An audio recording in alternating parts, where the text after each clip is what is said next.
In today's video, I'm going to teach you how to adjust your privacy settings on Substack to ensure your account is just the way you want it. So let's dive right in and get started. First things first, you'll want to navigate to substack.com and log into your account.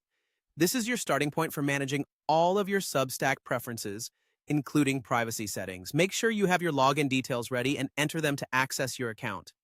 If you've got everything set up with two-factor authentication, it's just one more quick step to get in.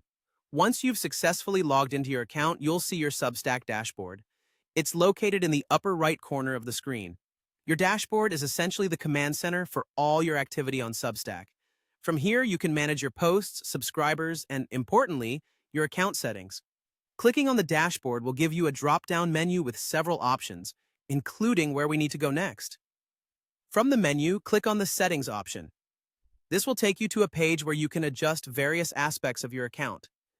Think of this as your personal control panel.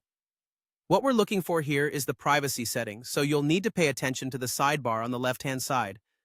In this sidebar, there will be a list of different categories you can select from.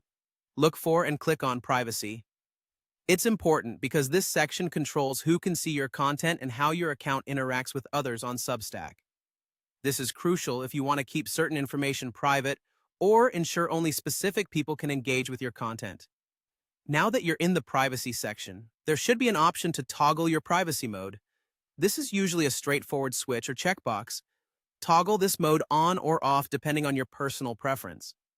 If you toggle it on, certain elements of your account become more private, making your content less visible to the wider Substack community unless you've directly shared it with subscribers or particular individuals. That's essentially it. You've just learned how to navigate to your privacy settings on Substack and make the necessary adjustments. With these steps, you should feel more in control of how your information is shared and who gets to see your content. Remember, it's always a good practice to regularly review your settings to ensure they still align with your needs, especially if there are any updates or changes to the platform.